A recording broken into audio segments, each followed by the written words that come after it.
today. Coach, can you just talk about being one of the last two teams playing for this national championship?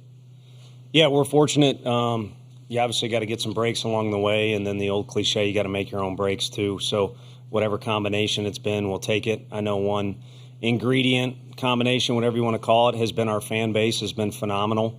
So looking forward to seeing those folks here. I know some of them we can help with tickets, and then others are paying grossly high prices, but I guess that's kind of the deal here. Again, fortunate to even have the opportunity to be here. And then as far as where we're at, I think we talked as a group before the season, and there were a few things we wanted to accomplish, but one thing in the back of my mind was I like this group enough. I'd like to be around them as long as possible.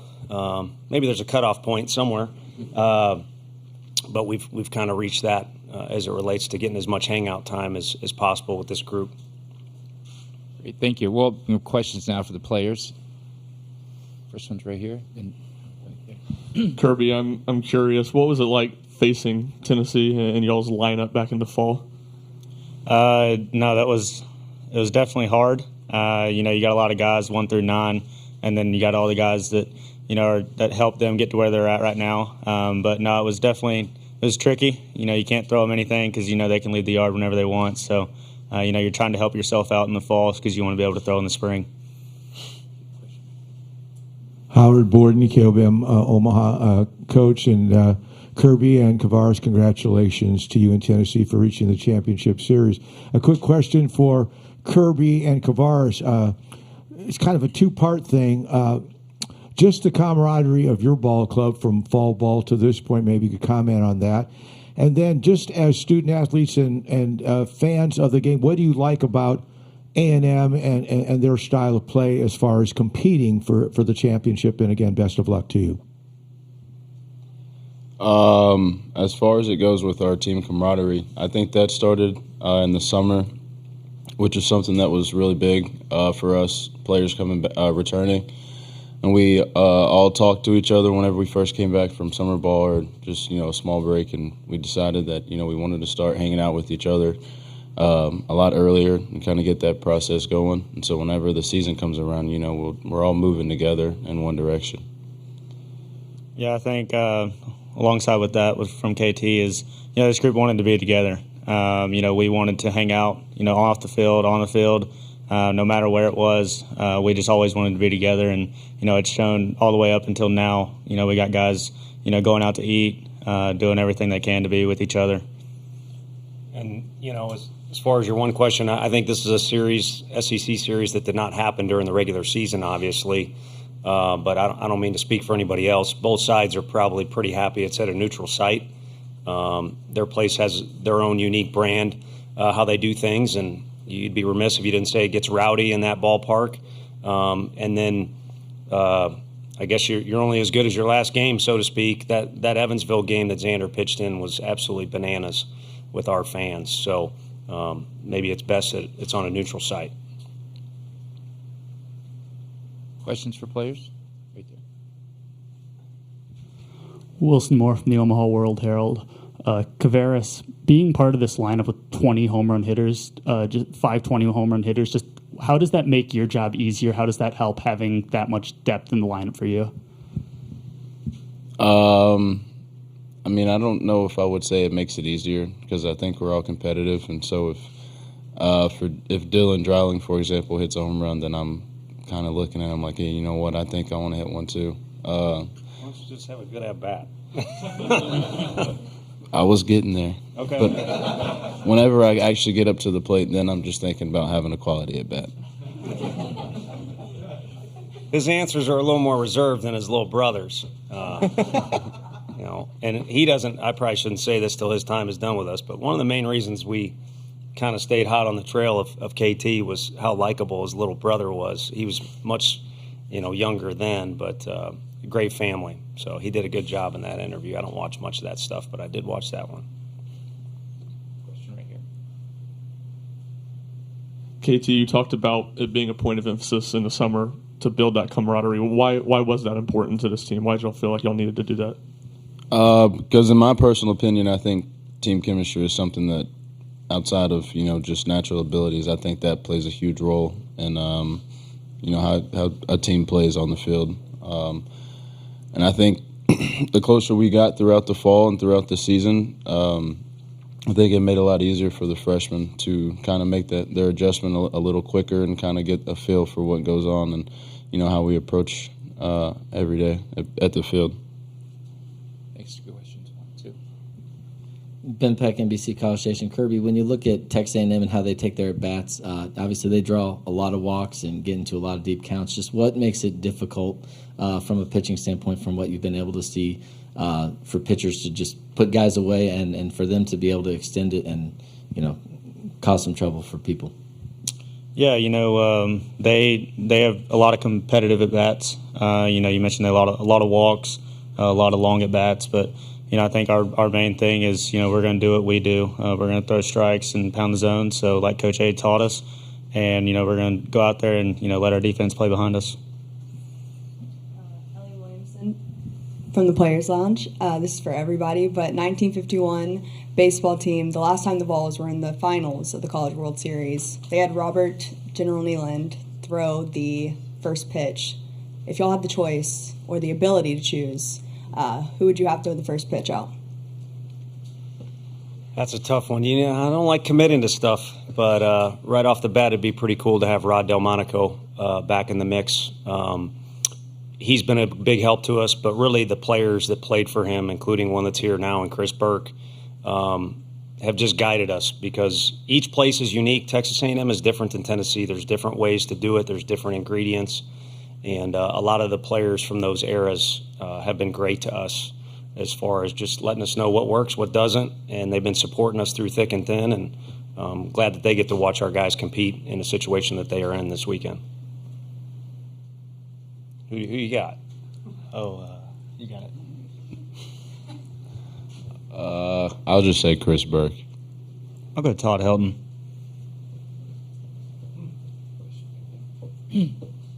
Reese Van Haften, WATE, Kirby.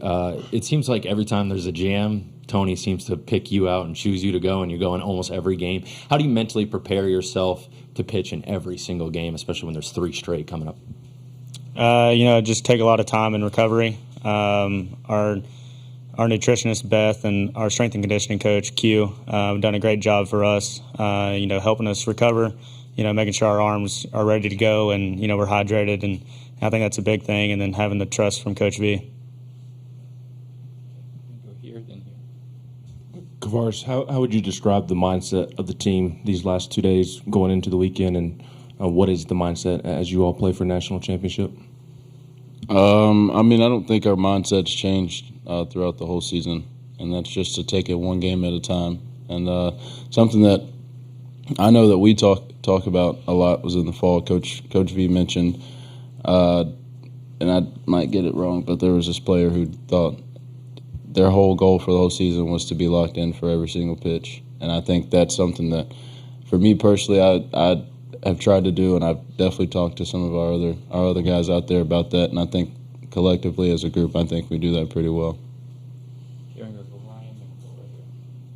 This is for both the players. All right, so guys, we're talking about 1951. We're talking about Burke and the guys are my age that were at Tennessee 30 years ago. What would it mean to finally be able to bring a baseball school a baseball national championship? That would be awesome. This is something that we've talked about, for my 5 years is, trying to win a national championship. And I think this group is, we've spent a lot of time together. We talk about, that's our main goal is try to win a national championship. And, we get to a 3-round fight this weekend and try to be the first team to win 2 games. I think it would definitely be special, especially for the guys that have done so much to help us to get us to where we are at now, the players that came before us, and also for the fans and family that have sacrificed so much of their time to come and watch us and give us support. I think it would definitely be something special for everybody. I appreciate you. If I could chime in, I appreciate you calling us a baseball school is what I wanted to say. But over the years, it's been a lot of everything school. It's been a school that people are very loyal to. So I think regardless of how these guys have done, especially him because he's been with us so long, it's been pretty incredible how positive people are and how loyal they are for being in the SEC. Because most people are only as loyal as as the winds go by. So it's been an everything school, and I think if I was to answer the question on the whole, not selfishly, throwing out the first pitch, if you get one pick, is Pat Summitt. And I think as I've gotten to, me and Frank went to lunch one time with a former worker who helped out the women's basketball team, said the only topic we're allowed to talk about is Pat stories. And as you go on, the banners are cool, but it's not what everybody talks about. It's how she went about her business and what type of character she instilled in the players. Pretty awesome. So I think that's what her championship was, despite all the banners. And then a byproduct was a whole hell of a lot of wins because she was a winner. Okay, we're going to go here, here, here, and there. Kavaris, when you look at, I guess, just purely ERA numbers, I think Texas A&M was number one nationally during the season. It's been number one in this tournament here in Omaha. When you look at that staff and when you studied them, is it stuff? Is it the way they're competing? What have you seen from those guys? I mean, I will just say they're competitors. I mean, they're playing the national championship and they're also playing in the SEC. So I mean, I don't think they just got there by luck. I think they're really good competitors.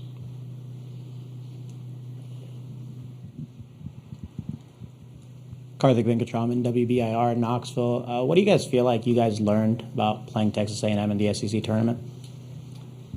I was asked, I'll lead because I was just asked that question on the radio, and how much value does that game have? And unfortunately, not a whole lot because we're, for whatever reason, able to edge them out on that particular day, but we don't get any runs for that on the scoreboard. And I think everyone who's ever competed in that tournament loves it. It's hard to put into words quickly how awesome that event is and how well they do running it. But again, every SEC coach and player knows there's a different vibe to each day, and how you approach that tournament is unique for each team. So to recall on that game, maybe you look at some matchups that occurred or something like that. I don't think it carries a lot of weight. Paige Dower, full disclosure. Kavaris, in these games where there's not a shortage of pressure, how much do you look to guys like Kirby and Xander to maybe keep the dugout loose? I think at this point, I think it's just something that is just a given that's going to happen. I mean, I think all season, every game that I can remember, at least, I mean, our dugout has been how they always are, just acting a little bit crazy, and I think Kirby plays a good part in that. So does Xander. Eric Olson with the Associated Press. Kirby, you being the gray beard of the group. Out of us three? I like that. Yeah. When you look back at the journey you've been on to get to this point, could you comment on the range of emotions? You guys lose the Super Regional to Notre Dame a couple of years ago. You've been here and went, I think, 1-4 in the last two appearances. The range of emotions, did you think you'd get to this point after kind of all that frustration? No, it's been a lot of ups and downs. Really good seasons, some rough seasons, and then, finally pulling out last year, getting to where we were. But it's definitely been a lot. The past 5 years has just been truly amazing. And then, for the last ride, I guess you could say, trying to get to where we are right now and, trying to win. The last question for the student athletes. Katie, I know your family's here. Everybody else knows your family's here now after yesterday. But Kirby, I apologize. I don't know if your family's here. But just with the struggle it is to get here for them with the ticket prices and all that, just what does it mean to be able to play in front of them this week? I think it means the world to me because last year we were here. They weren't able to make it because my little brother was playing baseball. I think it definitely means the world to me to know that after every game, win or lose, they'll be there to support me and have my back. Yeah, and so my family was here for the first two games. I actually banned my middle brother from coming to any games because we'd always lose when he showed up. But no, he's finally making the trip up from Missouri this year, or Mississippi. I don't know why I said Missouri, Mississippi. So everybody will be here. They're actually going to try to come to practice today if they'll let them in. Gentlemen, thank you very much. Best of luck and enjoy the run. Thank you. Thank you. We good? You guys are Yeah, I mean, you're done. I don't know if you're good. You guys can go. Oh, okay. Yeah. You sure you don't want us to stay? Not really. Okay, good. Don't worry, Katie. I'll get your chair.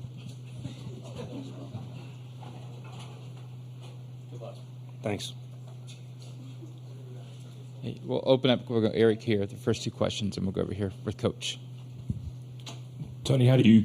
What's your message to your team going into the weekend? How do you keep it the same message that Kirby and KT were talking about treating it just like another game when it's not another game? Yeah, my first response would be, hopefully I wasn't chiming in too much there. I thought we were all going together style today. And then the other thing, we were talking about families. I'm way out of my lane with this, but I think one thing that would be cool with an extended trip like this, I'm not in the conversations. I don't like, well, there's benefits and negatives to NIL, but I think it would be cool if there was some sort of system where, families, if in March Madness, there's 3 weekends in a row, your team is advancing, Zakai's family or whoever example, there'd be some sort of system where it's fair and across the board, because there's a lot of money being made, I would assume, based off, I'm going to have to buy some tickets for folks. And then as far as the weekend goes, it's kind of cool that we worked out to where we played a midweek game. I mean, A&M has the same situation.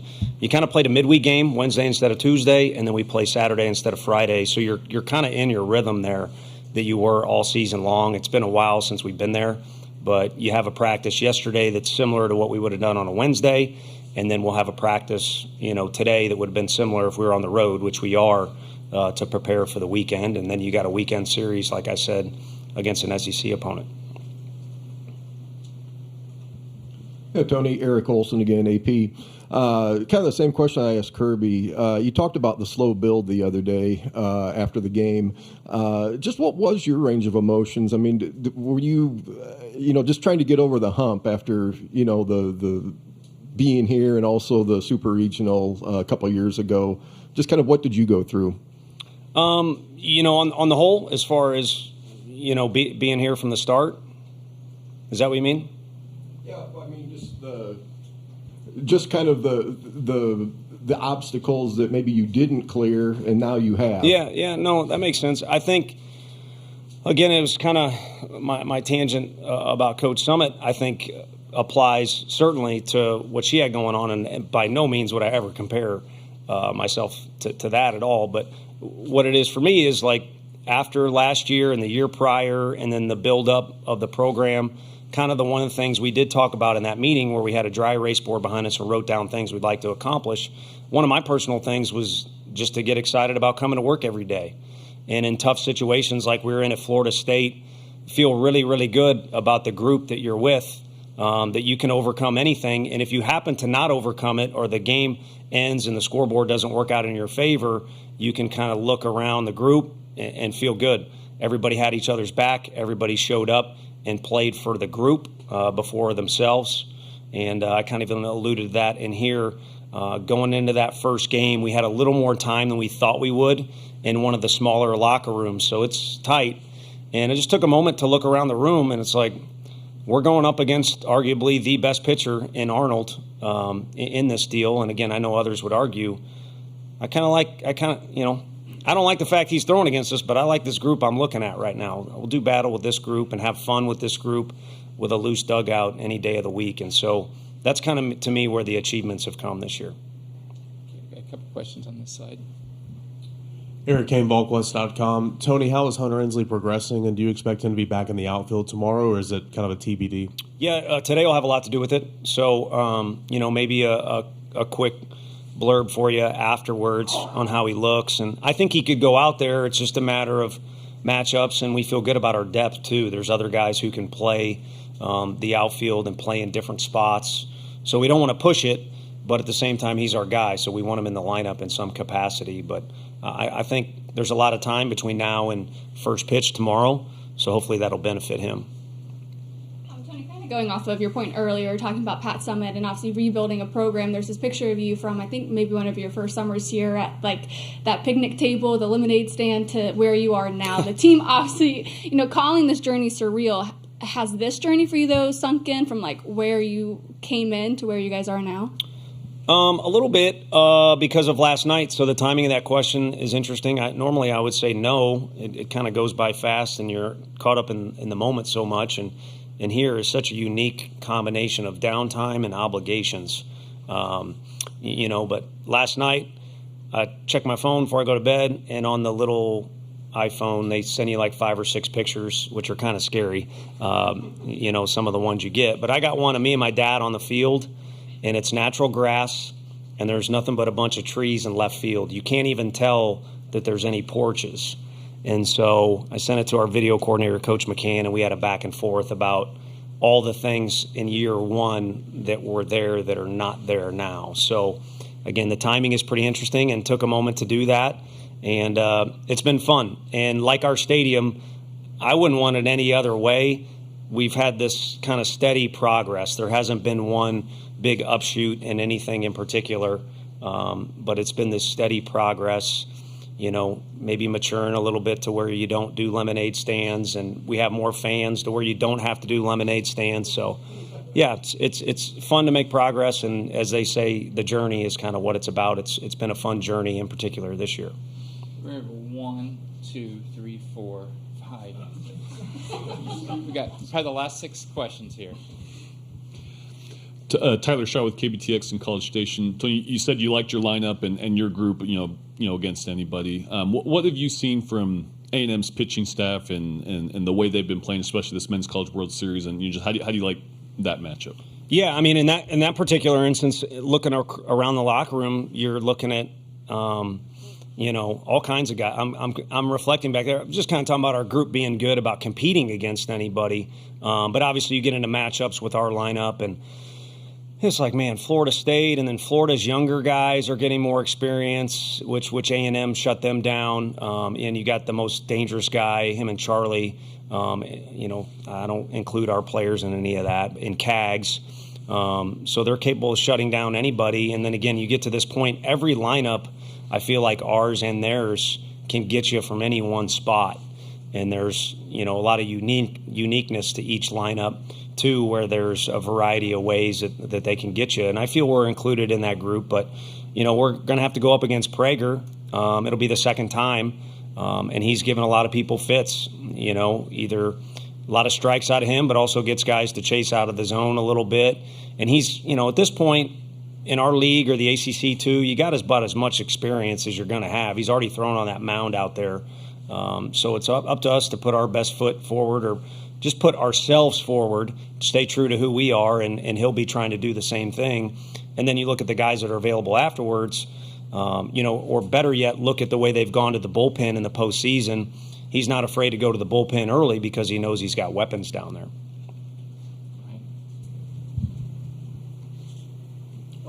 I had one. Coincidence. Actually, do you mind? Yeah, go ahead. Okay. Tony, yes, we mind, but you can go ahead. Okay, Eric Olson from the AP. Hey, could you just explain a little bit of your philosophy on how you bring Causey in? So on after your starter just goes just a little bit. I mean, how's that kind of worked out for the uninitiated?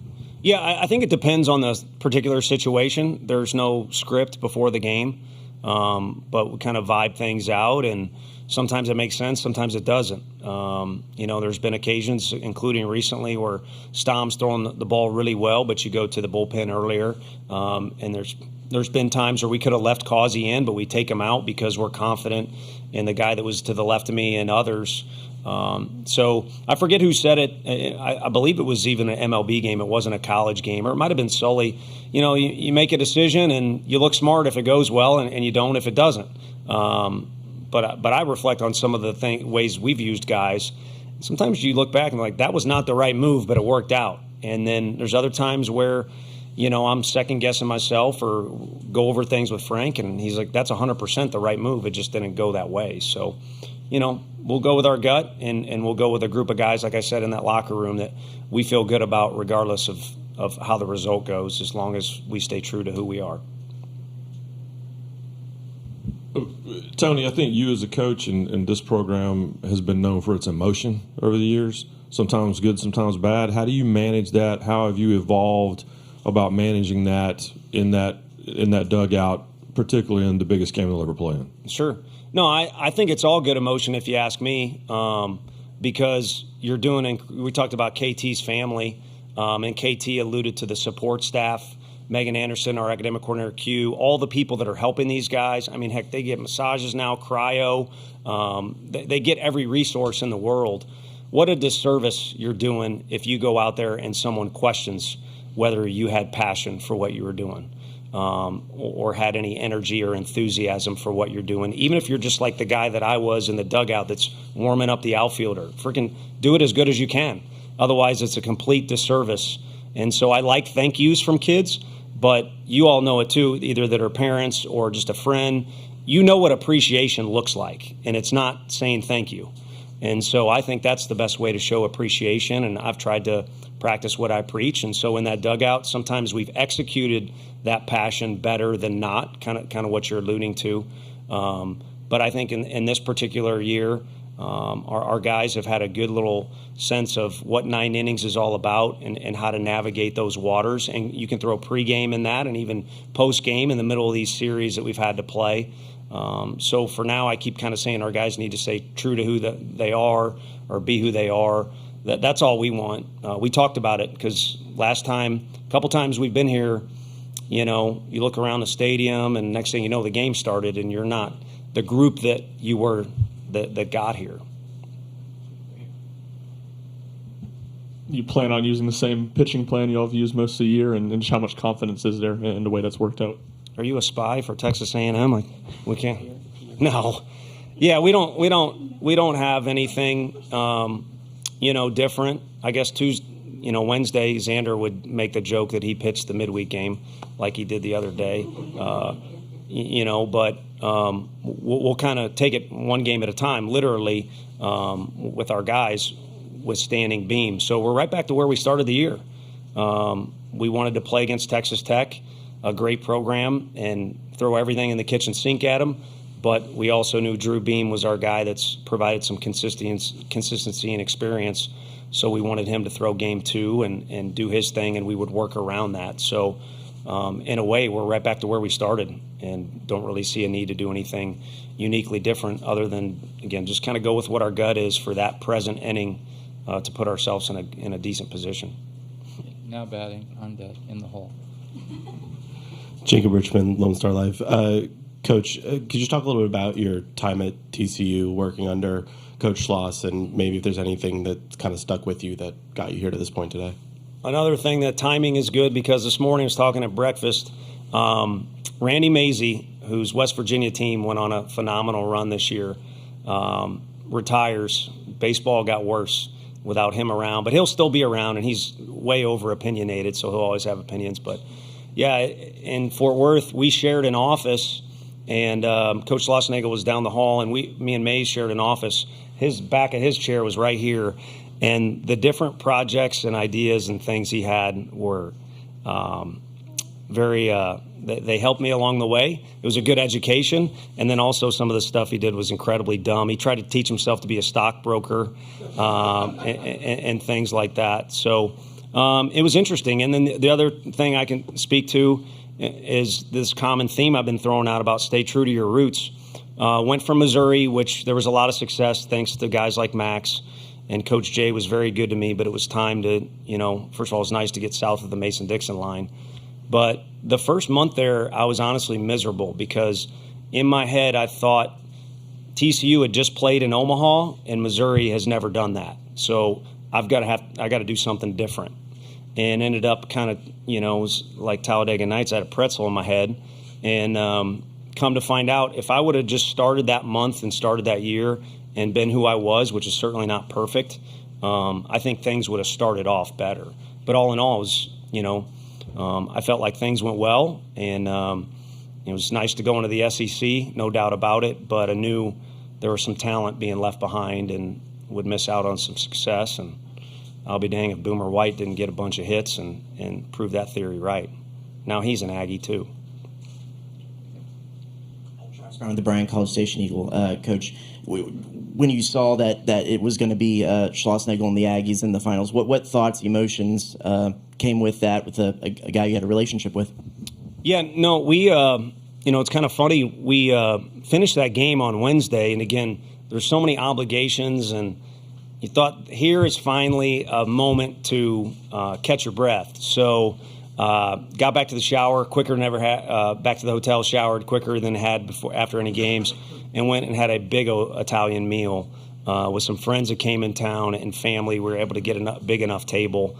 By the time that meal was done, you look at the score, and it's not over until the umpires go into the locker room here. But Florida had a young team, overcame a lot of things. So you're kind of putting things together there, and it's right in front of you probably what is going to happen. So, you got here, you got 4 SEC teams, 4 ACC teams. Us SEC folks are way too cocky. So you figured you'd be playing one of those opponents, and all 3 of them are certainly unique in how they do it. They do it differently, but they all do it really, really well. So we'll see what we can do. Your last question right here. What is it about Christian Moore that allows him to make a mark on a program the way that he has? And when were the first times you saw some of those traits in him that he would make an impact here like he has? Yeah, no, I think that attitude that we talked about, I guess that's the theme, and that's understandable. Everybody's entitled to their opinion, but again, I said I wish people would have kept track of our first year. Maybe you all did. You guys covered us with a lot of hustle.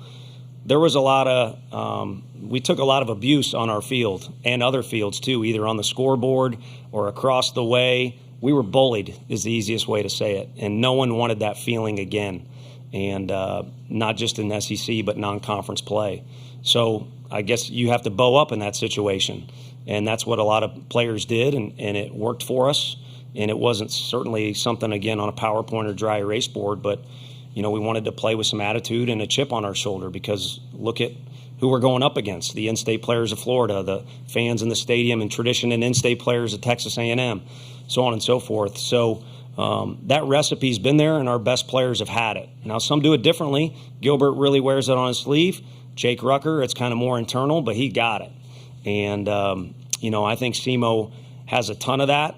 And the older players his freshman year had to coach him how to rein it in. And Trey Lipscomb was a tremendous big brother figure for him. And when he started taking that coaching and making those adjustments to make his strengths rather than a weakness, is when you saw that something could really come along. And then the last thing I'd say is he goes through his freshman fall, and guys start comparing him to Andre Lipsius in the way he thinks through situations and is kind of a puzzle solver. That goes pretty well with that physique that he's gifted with. Coach, thank you for answering questions. Real quick, though, we're going to bring Coach Schlossnagle in here. We're going to take a photo with you two with the trophy. Okay, sounds good.